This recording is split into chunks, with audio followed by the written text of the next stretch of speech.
Good morning everyone.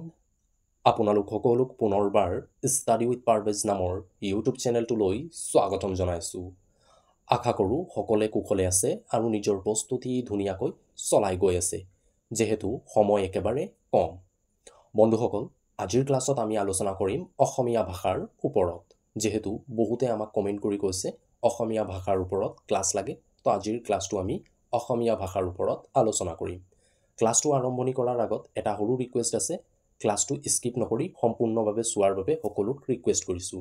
ইয়াৰ উপৰিও ইয়াৰ আগৰ ক্লাছখিনি যদি আপোনালোকে নাই চোৱা, ক্লাছৰ লিংক ডেছক্ৰিপশ্যনত দিয়া আছে, তাৰ পৰা গৈ আপোনালোকে আগৰ সকলো ক্লাছখিনি চাব পাৰে।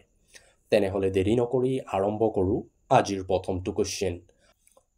কুৱেশ্যন নম্বৰ 1, অসমীয়া ভাষাৰ প্ৰথম নিদৰ্শন ক'ত পোৱা গৈছিল?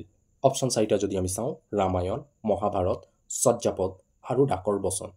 শুদ্ধ উত্তৰ হ'ব চৰ্যাপদ। অসমীয়া ভাষাৰ প্ৰথম নিদৰ্শন চৰ্যাপদসমূহ পোৱা গৈছিল, আৰু এই চৰ্যাপদসমূহ অসমীয়া ভাষাৰ উপৰিও বাংলা ভাষা আৰু উৰিষ্যি ভাষাৰো নিদৰ্শন পোৱা গৈছিল। পৰীক্ষাত আহিব পাৰে চৰ্যাপদসমূহ কোন শতিকাৰ পৰা কোন শতিকাৰ সময়ছোৱাত ৰচনা কৰা হৈছিল। 8ম শতিকাৰ পৰা 10ম শতিকাৰ সময়ছোৱাত চৰ্যাপদসমূহ ৰচনা কৰা হৈছিল, আৰু এই চৰ্যাপদসমূহ নেপালৰ পৰা উদ্ধাৰ কৰা হৈছিল। যিখিনি পইণ্ট কৈ গৈছোঁ খুবেই জৰুৰী হয় আপোনালোকৰ আগন্তুক দিনৰ পৰীক্ষাৰ বাবে। কুৱেশ্যন নম্বৰ 2, ভাষা এটা শিকাৰ ক্ষেত্ৰত নিম্নলিখিত কোনটো গুৰুত্বপূৰ্ণ নহয়? অপশ্যন 4টা যদি আমি চাওঁ, অপশ্যন এ শিক্ষাৰ প্ৰতি আগ্ৰহ, শ্ৰৱণ, লিখন, অনুবাদ। ভাষা এটা শিকাৰ বাবে যদি শিক্ষাৰ প্ৰতি আগ্ৰহ থাকে তেনেহ'লে ভাষাটো শিকিব পাৰি, তো এইটো এটা উপাদান হয়। শ্ৰৱণৰ যোগেদিও আমি ভাষা শিকিব পাৰোঁ, লিখনৰ যোগেদিতো শিকিব পাৰিমেই। থাকি গ'ল অনুবাদ। শুদ্ধ উত্তৰ হ'ব অনুবাদ। অৰ্থাৎ ভাষা শিকাৰ ক্ষেত্ৰত অনুবাদে কোনো ধৰণৰ গুৰুত্বপূৰ্ণ ভূমিকা পালন নকৰে। এনেধৰণৰ কুৱেশ্যনসমূহ অলপ লজিক লগালে কুৱেশ্যনখিনি তোমালোকে কৰিব পাৰিবা। যেতিয়া এক্সামত এনেধৰণৰ কুৱেশ্যন চাবা, লগে লগে লজিক লগাই তাক আলোচনা কৰিব চেষ্টা কৰিবা। 100% চিয়'ৰ কুৱেশ্যনৰ আনচাৰ ৰাইট কৰি আহিব পাৰিবা। কুৱেশ্যন নম্বৰ 3, তলৰ কোনটো শুদ্ধ হয়? অপশ্যন 4টাৰ ভিতৰত শুদ্ধ উত্তৰটো হ'ব পযুক, ইত্ৰ, পবিত্ৰ। Next question. কুৱেশ্যন নম্বৰ 4, দয়ালু শব্দৰ বিপৰীত অৰ্থ কি হয়? অপশ্যন 4টা যদি চাওঁ, অত্যাচাৰ, নিষ্ঠুৰ, অমানৱীয় আৰু কৰুণাময়। শুদ্ধ উত্তৰ হ'ব নিষ্ঠুৰ। দয়ালু শব্দৰ বিপৰীত অৰ্থ হ'ল নিষ্ঠুৰ। কুৱেশ্যন নম্বৰ 5, চন্দ্ৰকুমাৰ আগৰৱালাই তলৰ কোনখন আলোচনীৰ সম্পাদনা কৰিছিল? জোনাকী, অৰুণোদয়, উষা, বিজুলী। সকলোৱে পাৰিব এইটো উত্তৰ হ'ব জোনাকী। চন্দ্ৰকুমাৰ আগৰৱালাদেৱে জোনাকী নামৰ আলোচনীখনৰ সম্পাদনা কৰিছিল। এই আলোচনীখন 1889 চনত কলিকাতাৰ পৰা প্ৰকাশিত হৈছিল। এক্সামত আহিব পাৰে জোনাকী আলোচনীখন প্ৰথম ক'ৰ পৰা প্ৰকাশিত হৈছিল? উত্তৰ হ'ব কলিকাতাৰ পৰা 1889 চনত। কুৱেশ্যন নম্বৰ 6, কাল নিৰ্ণয় কৰা। ৰামে সাঁতুৰিব জানিছিল। জানিছিল বুলি কুৱেশ্যনত সোধা হৈছে। জানিছিল হ'লে কোনটো কাল হ'ব? উত্তৰ হ'ব অতীতকাল। জানিছিল তাৰ কাৰণে অতীতকাল। কুৱেশ্যন নম্বৰ 7, অসমীয়া ভাষাৰ আন্দোলন কিমান চনত হৈছিল? উত্তৰ হ'ব 1960 চনত অসমীয়া ভাষা আন্দোলন হৈছিল। কুৱেশ্যন নম্বৰ 8, শিশুৰ ভাষা আহৰণৰ প্ৰক্ৰিয়াত গুৰুত্বপূৰ্ণ ভূমিকা পালন কৰে। অপশ্যন 4টা যদি চাওঁ, পৰিয়াল, শিক্ষক, বিদ্যালয়, গণমাধ্যম। এই 4টা অপশ্যনে শিশুৰ ভাষা আহৰণত গুৰুত্বপূৰ্ণ ভূমিকা পালন কৰে। ইয়াত আমি লজিক লগাব লাগিব, এটা শিশুৱে প্ৰথম ভাষা ক'ৰ পৰা আহৰণ কৰে? কাৰণ শিশুটোৰ জন্মৰ লগে লগে সি বিদ্যালয়লৈ নাযায় বা শিক্ষক লগত গণমাধ্যমৰ লগত জড়িত নহয়। গতিকে আমি ক'ব পাৰিম শিশুৰ ভাষা আহৰণ প্ৰক্ৰিয়াত গুৰুত্বপূৰ্ণ ভূমিকা পালন কৰে পৰিয়ালে, কাৰণ পৰিয়ালে প্ৰথমটো স্তৰ য'ত এটা শিশুৱে পৰিয়ালৰ লগত কথা বতৰা শুনি সেই ভাষাটো আয়ত্ত কৰে। তাৰ পৰৱৰ্তী পৰ্যায়ত আহিব বিদ্যালয়, শিক্ষক, গণমাধ্যম, কিন্তু প্ৰথম পৰ্যায় হয় পৰিয়াল। Next question. কুৱেশ্যন নম্বৰ 9, কৰুণা শব্দৰ সমাৰ্থক শব্দ কি হয়? উত্তৰ হ'ব কৃপা কৰুণা শব্দৰ সমাৰ্থক শব্দ হ'ল কৃপা নেক্সট কুৱেশ্যন নম্বৰ 10 প্ৰথম অসমীয়া আধুনিক নাটক ৰাম নৱমীৰ ৰচনা কোনে কৰিছিল ইম্পৰ্টেণ্ট কুৱেশ্যন হয় উত্তৰ হ'ব গুণাভিৰাম বৰুৱা প্ৰথম অসমীয়া আধুনিক নাটকৰ ৰচয়িতা আছিল আৰু প্ৰথম অসমীয়া আধুনিক নাটকখনৰ নাম কি আছিল ৰাম নৱমী এক্সামত আহিব পাৰে প্ৰথম অসমীয়া আধুনিক নাটকখনৰ নাম কি উত্তৰ হ'ব ৰাম নৱমীৰ ৰচনা কোনে কৰিছিল গুণাভিৰাম বৰুৱা এটা কুৱেশ্যনৰ পৰা তিনিটা কুৱেশ্যন আহিব পাৰে যদি পৰীক্ষাত কুৱেশ্যন আহে প্ৰথম অসমীয়া আধুনিক নাটকখনৰ নাম কি উত্তৰ হ'ব ৰাম নৱমী দ্বিতীয়টো কুৱেশ্যন হ'ব পাৰে প্ৰথম অসমীয়া আধুনিক নাটকখনৰ ৰচয়িতা কোন আছিল গুণাভিৰাম বৰুৱা তৃতীয়টো কুৱেশ্যন আহিব পাৰে প্ৰথম অসমীয়া আধুনিক নাটক কোনখন হয় তো মনত ৰাখিবা ইম্পৰ্টেণ্ট হয় এক্সামত ইয়াৰ পৰা কুৱেশ্যন আহিছে কুৱেশ্যন নম্বৰ 11 শিশুসকলক ভাষাৰ দক্ষতা কেনেদৰে শিকোৱা উচিত উত্তৰ হ'ব একত্ৰিত ধৰণেৰে শিশুসকলক ভাষা শিকোৱাটো উচিত নেক্সট কুৱেশ্যন নম্বৰ 12 সন্ধি লগোৱা নৰ যোগ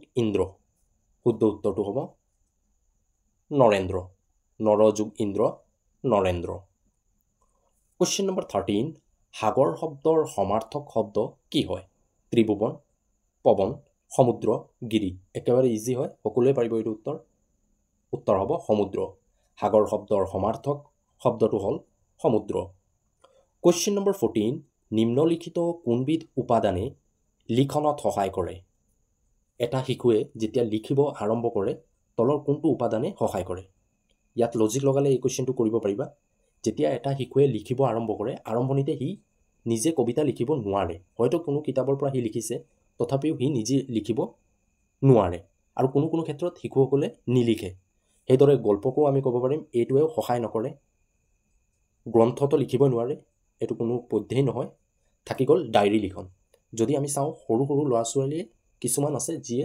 ডায়েৰী লিখে আৰু এই ডায়েৰী লিখাতে লিখনত যথেষ্ট সহায় কৰে তো উত্তৰ হ'ব ডায়েৰী লিখন এনেধৰণৰ কুৱেশ্যন যেতিয়া চাবা অলপ লজিক লগাবা ওলাই যাব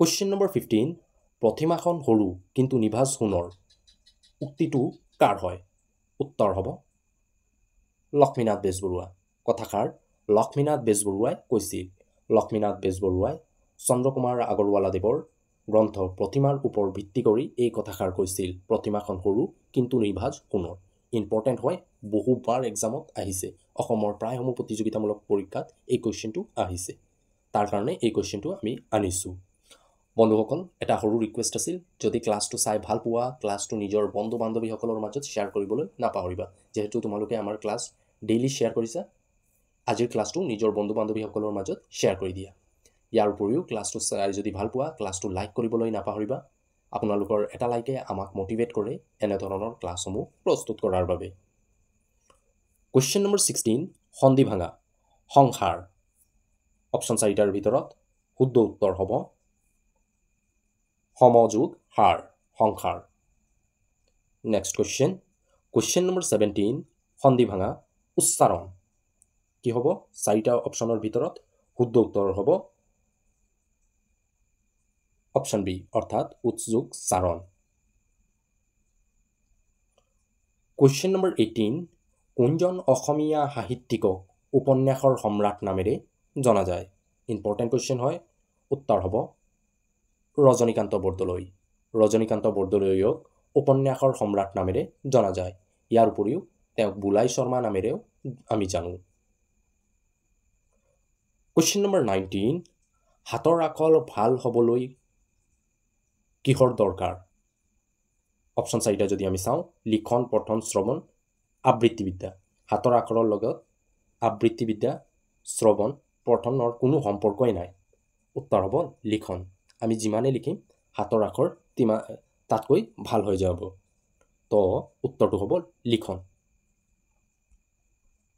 কুৱেশ্যন নম্বৰ 20 ভৱানন্দ দত্তই লিখা প্ৰখ্যাত কবিতা তলৰ কোনটো হয় অপশ্যন 4টা যদি আমি চাওঁ ৰাজপথ বন কুঁৱৰী পোহৰতকৈ এন্ধাৰ ভাল প্ৰিয়তমাৰ চিঠি উত্তৰ হ'ব ৰাজপথ কবিতাটোৰ ৰচনা কৰিছিল ভৱানন্দ দত্তই। নেক্সট কুৱেশ্যন নম্বৰ 21, তলৰ কোনটো শব্দ অন্ধকাৰ শব্দৰ সমাৰ্থক অৰ্থ নহয়? অপশ্যন 4টা যদি আমি চাওঁ, তিমিৰ, নিশি, আন্ধাৰ, দৈত্য। শুদ্ধ উত্তৰ হ'ব দৈত্য। দৈত্য শব্দটো অন্ধকাৰ শব্দৰ সমাৰ্থক শব্দ নহয়। দৈত্য শব্দৰ অৰ্থ হ'ল দানৱ। বাকী তিনিটা যদি আমি চাওঁ, তিমিৰ, নিশি আৰু আন্ধাৰ, এই তিনিটা অন্ধকাৰ শব্দৰ এটা সমাৰ্থক অৰ্থ হয়। কুৱেশ্যন নম্বৰ 22, নিমাতী কইনা নাটকখনৰ ৰচনা কোনে কৰিছিল? উত্তৰ হ'ব জ্যোতিপ্ৰসাদ আগৰৱালাদেৱ। জ্যোতিপ্ৰসাদ আগৰৱালাদেৱে নিমাতী কইনা নাটকখনৰ ৰচনা কৰিছিল। কুৱেশ্যন নম্বৰ 23, আছাম বুৰঞ্জীৰ ৰচনা কোনে কৰিছিল? উত্তৰ হ'ব কাশীনাথ তামুলী। কাশীনাথ তামুলীয়ে আছাম বুৰঞ্জীৰ ৰচনা কৰিছিল। কুৱেশ্যন নম্বৰ 24, নিৰক্ষৰ মানুহে জ্ঞান কিহেৰে সাঁচি ৰাখিব পাৰে? নিৰক্ষৰ মানুহে জ্ঞান কিহেৰে সাঁচি ৰাখিব পাৰে? শ্ৰৱণে, লিখন বিদ্যাৰে, পঠন বিদ্যাৰে আৰু স্মৃতিৰে। শুদ্ধ উত্তৰ হ'ব স্মৃতিৰে। কাৰণ যদি নিৰক্ষৰ মানুহ হয়, সেই মানুহজনে পঢ়িব নোৱাৰে, সেইদৰে লিখিবও নোৱাৰে, নিৰক্ষৰ হয় যে। তেওঁ যদিও শুনিছে, শুনাৰ উপৰিও তেওঁ সেই শুনাখিনি তেওঁ নিজৰ লিখনৰ যোগেদি সাঁচি ৰাখিব নোৱাৰে। শুনিছে, এটা সময়ত পাহৰি যাব পাৰে।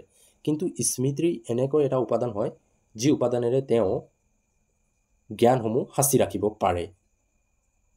এনেধৰণৰ কুৱেশ্যনসমূহ অলপ লজিক লগাবা এক্সামৰ টাইমত। এক্সামত 100% চিয়'ৰ কুৱেশ্যনৰ আনচাৰটো ৰাইট কৰি আহিব পাৰিবা। কুৱেশ্যন নম্বৰ 25, কাঞ্চন বৰুৱা কোনজন লেখকৰ ছদ্মনাম হয়? অপশ্যন 4টা যদি আমি চাওঁ, ভুৱন মোহন বৰুৱা, প্ৰমোদ চন্দ্ৰ তামুলী, ৰত্নেশ্বৰ মহন্ত, শিৱপ্ৰসাদ বৰুৱা। শুদ্ধ উত্তৰ হ'ব ভুৱন মোহন বৰুৱা। ভুৱন মোহন বৰুৱাৰ ছদ্মনাম আছিল কাঞ্চন বৰুৱা। তো বন্ধুসকল, আজিৰ ক্লাছত এই 25টা কুৱেশ্যন আছিল। আৰু আজিৰ ক্লাছটো কৰি কেনেকৈ পাইছা আমাক ফিডবেক দিবলৈ নাপাহৰিবা। যিহেতু যোৱা ক্লাছত বহুতে কমেণ্ট কৰি কৈ আছিলে আমাক এই টপিকৰ ওপৰত ক্লাছ লাগে, তো আজি তেনেধৰণৰ ক্লাছ আমি আনিছোঁ। আশা কৰোঁ আজিৰ ক্লাছটো চাই তোমালোকে ক্লাছটোৰ ফিডবেক দিবলৈ নাপাহৰিবা। ক্লাছৰ কিবা ডাউট থাকিলেও সেই ডাউটটোক আমাক কমেণ্ট কৰি জনাবলৈ নাপাহৰিবা। শেষতে এটা সৰু ৰিকুৱেষ্ট আছিল, যদি ক্লাছটো আজি প্ৰথমবাৰ আপোনালোকে আহিছে, চেনেলটোক ছাবস্ক্ৰাইব কৰি যাবলৈ নাপাহৰিব। আমি এক্সামৰ আগদিনালৈকে এনেধৰণৰ কুৱেশ্যনসমূহ আলোচনা কৰি যাম। আজিৰ ক্লাছত এইখিনি আছিল। পুনৰ লগ পাম আমি আমাৰ অন্য এটি ক্লাছলৈ। আজিলৈ ইমানে। Thank U.